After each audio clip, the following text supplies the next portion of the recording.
শুভ সকাল বন্ধুরা, সকলের জন্য রইল আমার অনেক অনেক প্রীতি, শুভেচ্ছা ও ভালোবাসা।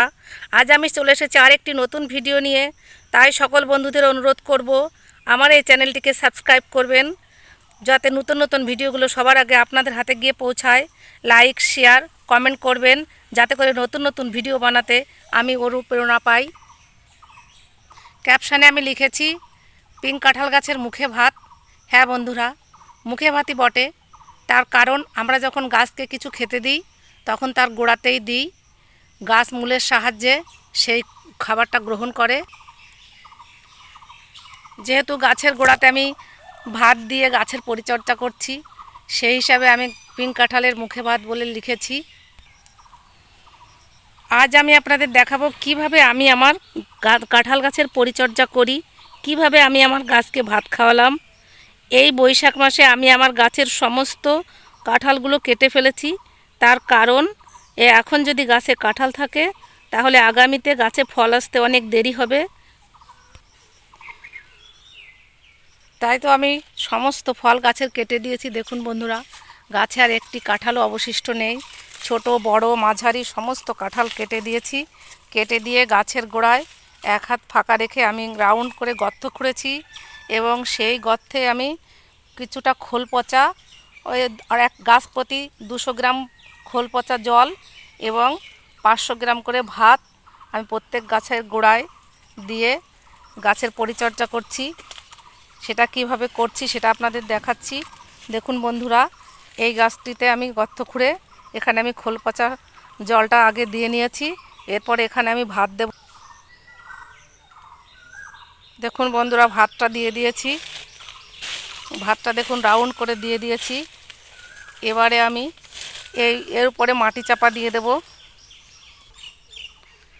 গত বছর আমি পরীক্ষামূলকভাবে 2টো গাছকে ভাত খাইয়েছিলাম, এবং সেই গাছ দুটো অন্যান্য গাছের তুলনায় তার গ্রোথ অনেক বেশি ভালো এবং তাতে ফলও অনেক বেশি পেয়েছি। তাই আমি উদ্বুদ্ধ হয়ে এবছরে আমি আমার প্রত্যেকটি গাছকেই ভাত খাওয়াবো। আমি আমার গাছে কোনো রকম রাসায়নিক সার ব্যবহার করি না। যখন লাগিয়েছিলাম শুধু একটু গোবর সার দিয়ে লাগিয়েছিলাম, আর 2টো গাছকে আমি ভাত খাইয়েছিলাম।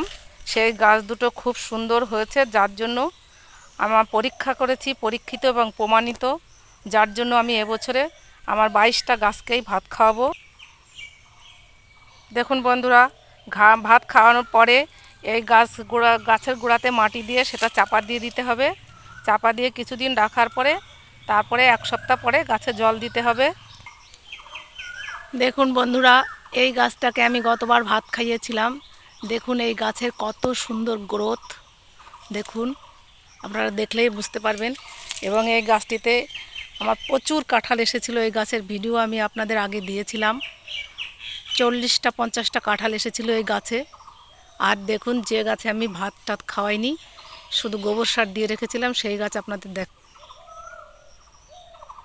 এই দেখুন বন্ধুরা, এই সেই গাছ। এই গাছকে আমি শুধু গোবর সার দিয়ে রেখেছিলাম। দেখুন এখানেও আছে। দেখুন বন্ধুরা, কত গাছ ছোট রয়েছে এবং ডালপালাও অনেক কম ছেড়েছে। দেখুন এটাকেও দেখুন। আর এই গাছটা দেখুন, এই গাছটা আর এই গাছটা, এই 2টো গাছকে আমি ভাত দিয়েছিলাম। এই 2টো গাছের পাতা কত সুন্দর, ডালপালা সব কিছুই খুবই সুন্দর, একটু দুর্বল হয়নি। তাই আমি পরীক্ষা করে দেখেছি যে গাছকে ভাত খাওয়ালে আর অন্য কোনো সার কিছুই দেওয়া লাগে না। আপনাদের যদি মনে হয় যে আপনারাও একটা গাছ অন্তত তাকে ভাত খাইয়ে আপনারাও পরীক্ষা করে দেখবেন যে গাছটি কেমন হয়, তাহলে আপনারা খাওয়াতে পারেন। একটা গাছকে ভাত খাইয়ে পরীক্ষা করে প্রমাণ করে তারপরে 2য় বছরে আপনারাও খাওয়াতে পারেন। কারণ আমি রেশনের চাল সিদ্ধ করে দিয়েছি। আমাদের এখানে 1 কিলো রেশনের চাল কিনতে গেলে 22 টাকা দাম। তা একটা গাছের গোড়ায় 500 চালের ভাত দিয়েছি, তাতে আমার খরচা হয়েছে মাত্র 11 টাকা আর 200 গ্রাম খোল। এতেই আমার এই গাছের সারা বছরের পুষ্টি হয়ে যাবে। তাহলে বুঝুন বন্ধুরা, অনেক কম খরচে এবং রাসায়নিক সার ছাড়া যদি গাছকে আমরা সুন্দর বানাতে পারি, তাহলে আমরা কেন রাসায়নিক সার গাছে দেব? কাঁঠাল গাছে তেমন কোনো রোগ ব্যাধি কিছুই হয় না। শুধু যখন কাঁঠাল ধরে তখন যদি গাছে কাঁঠালে পোকা টোকা লাগে তাহলে একটা কীটনাশক আপনারা ব্যবহার করতেই পারেন, না করলেও চলে। ভাত খাওয়ানোর জন্য গাছের চেহারা কত সুন্দর হয় এবং কত ভালো ফলন হয় সে আপডেট আপনাদের আমি আগামীতে অবশ্যই দেব। আর আমি আশা করছি আমার গাছে আগামীতে অনেক তাড়াতাড়ি ফল আসবে আর আমি অনেক চড়া দামে সেটা বিক্রি করতে পারবো। আমার ভিডিওটি আপনাদের যদি ভালো লেগে থাকে তাহলে আমার এই ভিডিও করাটা সার্থক হবে। আগামীতে আসবো আমি আর একটা নতুন ভিডিও নিয়ে। ততদিন আপনারা সুস্থ থাকুন, ভালো থাকুন। নমস্কার।